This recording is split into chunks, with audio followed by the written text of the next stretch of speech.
Bienvenidos a Primum Gradus, tu podcast de historia y humanidades en general. Dicen que los chinos te maldecían antiguamente, vaya usted a saber si es cierto, pero creo que nos servirá, con la siguiente frase: ojalá te toquen vivir tiempos interesantes. ¿Por qué? Porque los tiempos interesantes son tiempos de cambios y de catástrofes. Cuando todo está plácido, nada cambia. No hay revoluciones, no hay giros copernicanos. Todo está calmado. Bueno, pues yo creo que esta es una época interesante. Significa una época de cambios. ¿De decadencia? Yo pienso que sí.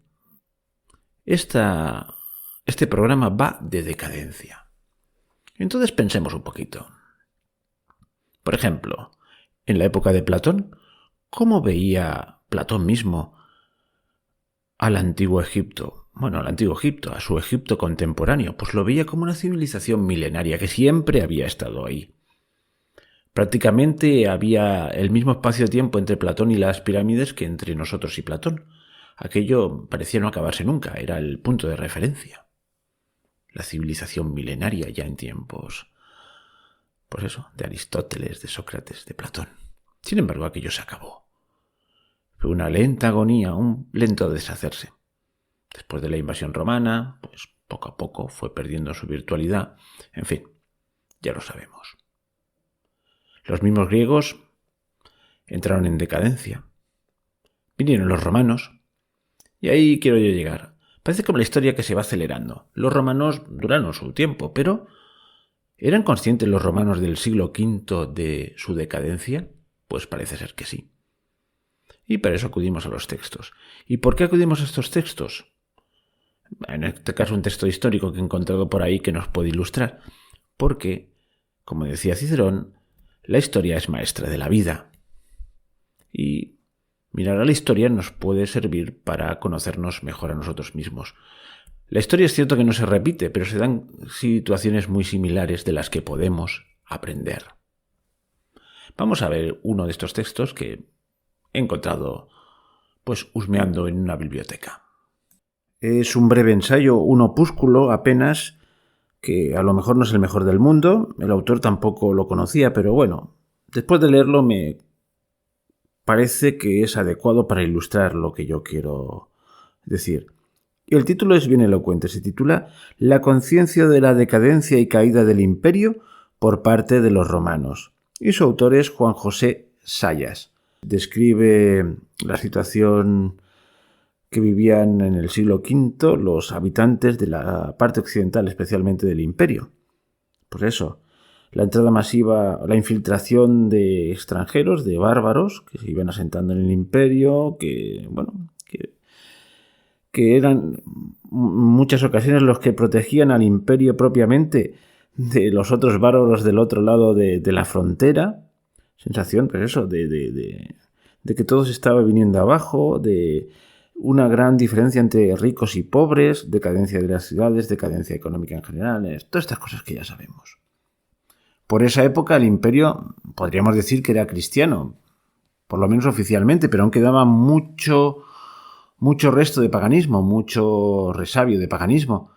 Y paganos y cristianos coinciden en apreciar que el imperio romano está afectado por una crisis profunda, pero a la hora de señalar sus causas, unas veces discrepan entre sí, otras coinciden y otras identifican como causa lo que es un mero síntoma, etcétera, etcétera. Y es curioso que, por ejemplo, los paganos pues dicen, hombre, lo que está pasando aquí claramente es que estamos en decadencia porque hemos abandonado a nuestros dioses por este nuevo culto cristiano. Los cristianos decían que era por un castigo divino o al menos algunos lo decían, por nuestros por los pecados de los hombres. Nos estamos siendo virtuosos, luego Dios nos va a castigar. Bueno, y luego otras causas.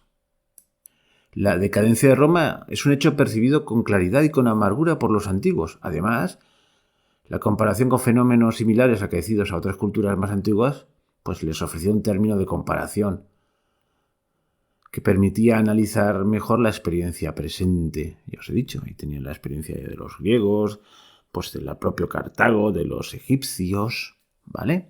Ahora vamos a leer algún texto y para centrarnos un poquito más literalmente. Ahora ya ponedle comillas. No resulta extraño, desde luego, que viendo todo este cúmulo de desastres, algún espíritu cristiano piense que todo ello está anunciando el fin del mundo, imaginado como colofón del reino de Cristo. Se vive, pues, según los casos, la última etapa de Roma, de la humanidad, o simplemente el fin de una etapa histórica que dará paso a otra. Y aquí abro un paréntesis. Por esta época, San Agustín pues empieza a escribir libros defendiendo la idea de que la decadencia no es causa del cristianismo, como acusaban los paganos, sino está dentro de la providencia divina y todas estas cosas. Escribe la ciudad de Dios, la ciudad de los hombres. Y efectivamente, cuando muere Agustín de Hipona, San Agustín, pues los vándalos están a la puerta de su ciudad.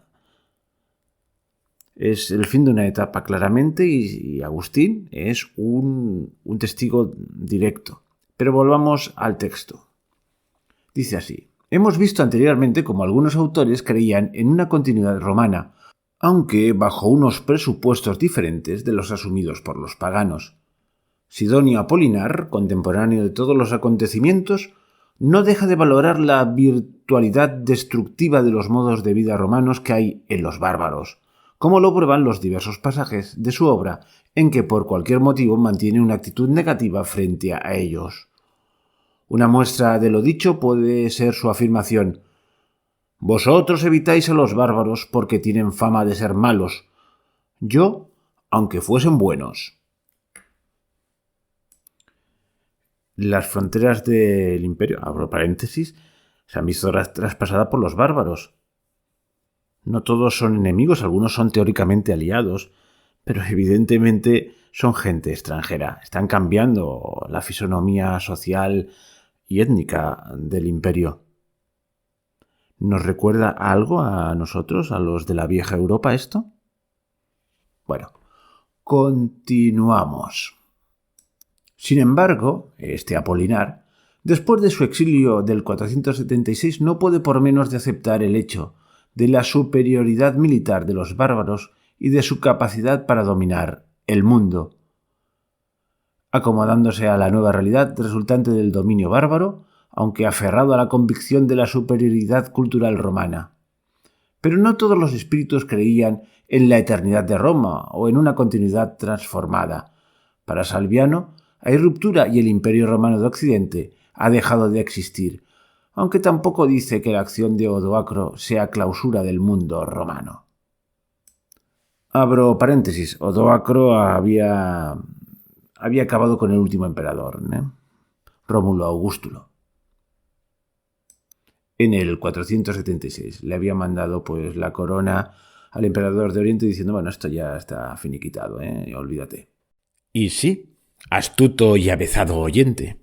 Efectivamente, voy a establecer una comparación, un paralelismo entre el proceso de decadencia de Roma y el proceso de decadencia de lo que llamamos Occidente. Para mí es evidente, pero claro, con las debidas reservas, porque estoy en medio del huracán, no tengo la perspectiva histórica. Me estoy arriesgando, estoy haciendo un triple mortal sin red. En esto no soy muy original, hay mucha gente que ha tenido esta misma idea de comparar procesos. Los romanos ya lo hicieron, como hemos visto en ese texto. Y hemos visto como como decía Cicerón, antes lo he dicho yo, al principio, que la historia es maestra de la vida. Yo lo creo a pies juntillas, pero lo cual no quiere decir que se tenga que repetir todo exactamente al milímetro. Porque hay circunstancias que se dan hoy y no se daban entonces, y viceversa, etcétera, etcétera, etcétera. Y hay una particularidad en este programa que ya la habéis empezado a captar, sobre todo los que me estáis siguiendo por YouTube, porque estos programas pues los hago con la mentalidad de que ante todo se puedan escuchar, porque esto nació de un podcast solo de audio.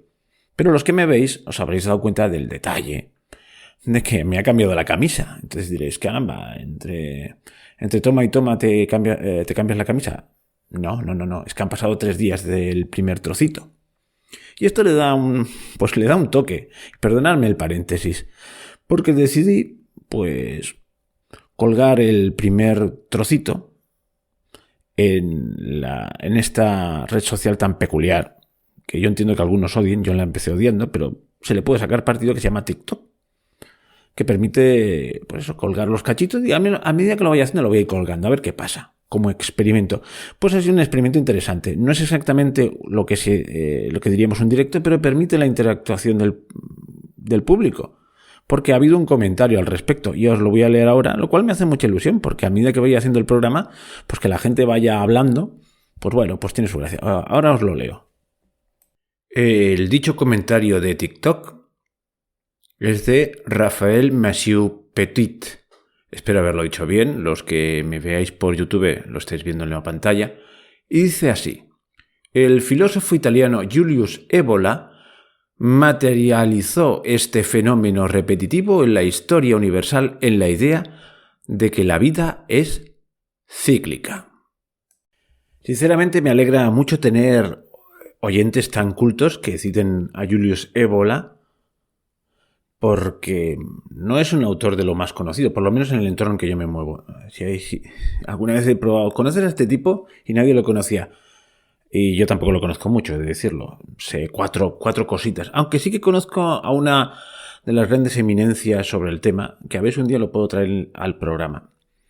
Pero no prometo nada. Lo conozco personalmente.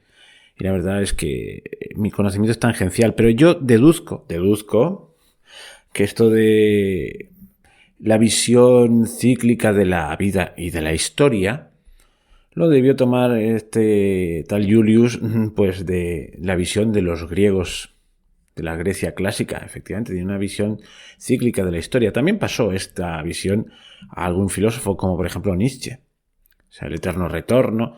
Bueno, yo esto lo acepto, pero en una muy pequeña parte. Yo creo que hay cosas que son cíclicas, pero como aquello de Toynbee en su teoría de la historia, de todas las civilizaciones, pues tiene un momento de nacimiento, de esplendor y luego de decadencia, pero es que eso va de suyo. Pero sin embargo, para mi visión, la historia es algo más que una repetición de ciclos.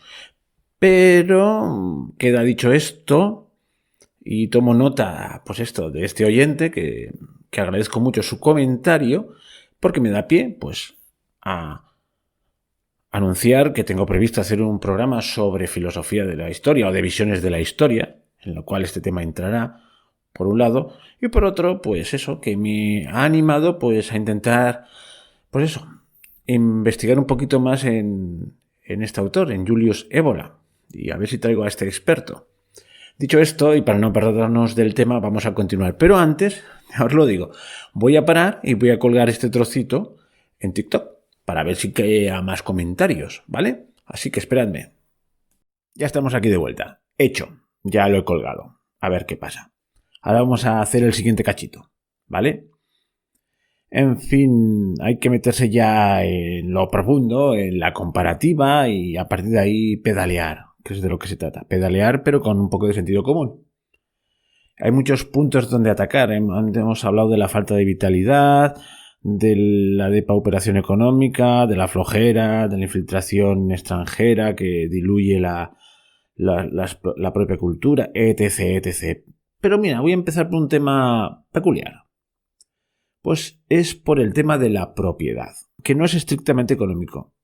Vamos a ver, el pueblo de Roma en sus orígenes es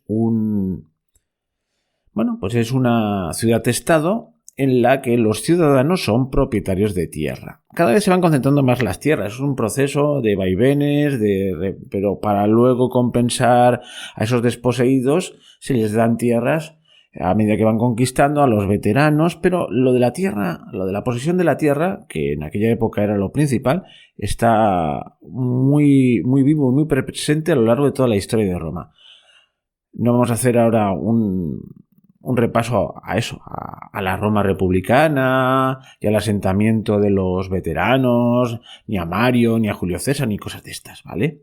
Para eso ya hice unos unos programas dedicados a la historia de Roma de esa época. Pero ¿cuál era la situación en el siglo V? Pues la verdad es que ya habían grandes latifundios. Algunos han hablado de un protofeudalismo, que no sé si es muy exacto, pero aquello ya anunciaba la Edad Media, aquello de unidades de producción absolutamente aisladas en torno a un gran señor que poseía muchas tierras.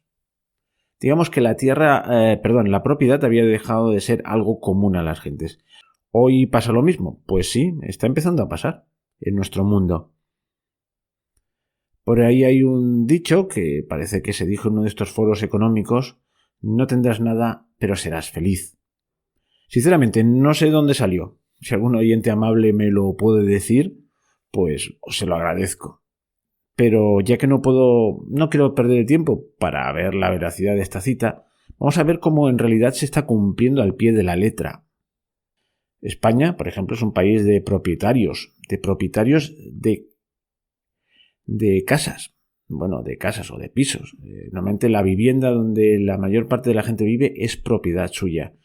Pues desde hace un buen tiempo ya se está incentivando el alquilar. Y hay gente que dice, pues es una solución lógica, en toda Europa alquilan. Pues oye, una cosa buena que teníamos es que éramos una sociedad de propietarios. ¿Por qué? Porque el ser propietario de algo te da libertad. Sí, señor. Vamos a ver, la dimensión moral de la propiedad es que te permite tener algo como propio, que lo puedes dar a tus hijos y que te da una cierta independencia con respecto a los demás. No te deja la intemperie. Bueno, pues esto se está acabando. Hoy en día es muy difícil tener un piso en propiedad. Significa hipotecarte para toda la vida. Pero bueno, supongamos que lo haces, lo dejas a tus hijos en herencia, pues te fríen a impuestos. Bueno, en fin, hay como una especie de guerra desatada contra la propiedad. La propiedad, bueno, los ricos tienen propiedades, pero lo que digamos clase media que tiende a desaparecer, pues empieza a tenerlo muy difícil para tener propiedades. Antiguamente, un obrero, pues a base de tesón, pues llegaba a tener un pequeño patrimonio. Hoy ya la gente es incapaz de ahorrar. Cada vez hay menos propietarios. Cada vez te dicen que no tengas cosas, que las alquiles, no tengas un coche. Alquílalo, ¿para qué lo vas a tener? Y así todo. Y van más allá. Bueno, no tiene mucho que ver, pero ya el colmo es... no comas carne que perjudica... No, me iba del tema porque luego hablaremos de lo que ha empezado ahora de comer insectos. Pero creo que me estaba desviando. ¿Pero os dais cuenta de que cada día hay menos propietarios y menos gente con capacidad de ahorro? Hay unas grandes élites que poseen muchas cosas y entre medio nada. Entre medio quiero decir empresas locales. Vamos a ver. España es un país de pequeñas empresas que cada vez quedan menos. Y hubo unas empresas grandes, pero no multinacionales, que dominaban determinados sectores, por ejemplo alimentarios. ¿En manos de quién está el sector alimentario? Mira, aquí en España, el chorizo Revilla, un sabor que maravilla, lo compró una multinacional. Que eso es el caserío, es de Kraft. Es que no recuerdo la multinacional de Revilla, ¿eh? Algo más español que el chorizo Revilla. El cava catalán. Pues resulta que las dos principales cavas están en manos extranjeras. Eran negocios familiares. No está quedando nada. ¿Os dais cuenta? Te dirá, bueno, pero es libre competencia. La libre competencia está en manos de cuántas personas están las grandes industrias hoy en día de la alimentación. Si yo no me fijo en la alimentación. Y te darás cuenta que son 4 o 5. Bueno, no hay... Unos lo tienen todos y entre medio no hay nada. El comercio. Las pequeñas tiendas de barrio. Cada día están más arrinconadas. Hoy solo hay unas pequeñas tiendas de barrio, por ejemplo de alimentación, que prosperan y crecen. Que son esos colmados que ponen los inmigrantes, especialmente pakistaníes, en mi ciudad.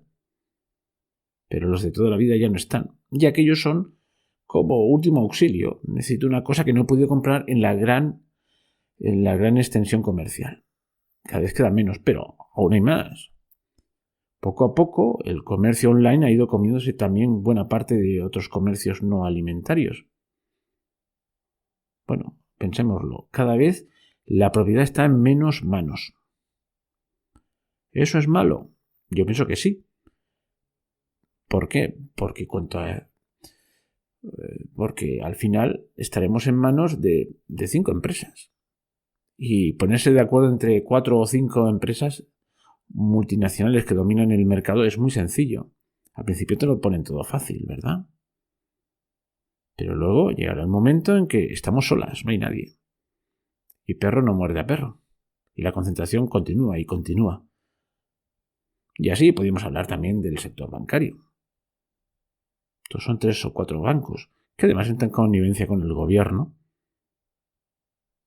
y son capaces de bloquearte las cuentas si no pagas tus impuestos. Eso sí, los favores son recíprocos. Cuando, llevados por la vorágine, empiezan a dar créditos sin ton ni son y se van al traste, los rescatamos todos con el dinero del Estado, que no es del Estado, sino que es nuestro. ¿Y a cambio qué nos dan? Pues nos dan un servicio cada vez peor. ¿Por qué? Porque ya no hay competencia, todos son iguales. Y eso lo vemos, por ejemplo, que las personas mayores actualmente están desplazados en los bancos. Cada vez hay menos sucursales, con lo cual tienen menos gente a la que acudir. Sucursales físicas, quiero decir. Cuando vas a la sucursal física te dicen, hombre, te use el aplicativo, vaya a la máquina. Las personas mayores ya empiezan a estar fuera, no cuentan. Los empleados de toda la vida los han prejubilado. Son chicos jóvenes que van moviéndose de un lado para otro, maximizar beneficios, sueldos bajos y todo es muy frío. Ya no atienden al cliente. ¿Por qué? Porque ya lo tienen preso. Son muy poquitos, ya quedan muy poquitos en la carrera y han decidido que que la forma de tratar a los clientes es esa. Y ya no hay opción. ¿Os dais cuenta? Esta dimensión quizás no estaba en el mundo de Roma. La dimensión principal era la de la tierra. La concentración de tierras. Pero aquí es la concentración de otro tipo de cosas. Y también de tierras, ¿eh? Pero bueno, eso es harina de otro costal. Que le vamos dando vueltas. Este es un programa que ya veis que va saliendo sobre la marcha, pero que tiene la gracia de que no lo voy a acabar hoy. Yo me he propuesto por lo menos hacer un mínimo para poder cumplir mi promesa de que el 1 de marzo iba a reanudar mis actividades habituales. Así que vamos a seguir avanzando poco a poco, pero ya os dejo un primer punto, la crisis de la propiedad generalizada. Y bueno, vamos acabando ya este programa. Primera parte. Solo he tocado el primer tema, el de la propiedad, que ya veis que tiene una dimensión muy interesante, una dimensión moral muy interesante. La propiedad nos hace, en cierto modo, libres. Entiéndase, la acumulación excesiva de capital, de propiedades con avaricia, pues es una inmoralidad. Pero hay que tener un mínimo para garantizar, pues eso, que con el fruto de nuestro trabajo podamos desarrollarnos como personas, como seres humanos. Y eso ahora mismo está en peligro, por lo menos en Occidente. En el próximo programa veremos cómo uno de los grandes problemas es que nos creemos o nos han hecho ver que somos el ombligo del mundo y ya empezamos a no serlo. Un poquito como esos romanos que decían, se acaba el imperio, vienen los bárbaros, el fin del mundo. Pues no es el fin del mundo. Resulta que el resto del mundo era mucho más grande que el imperio romano.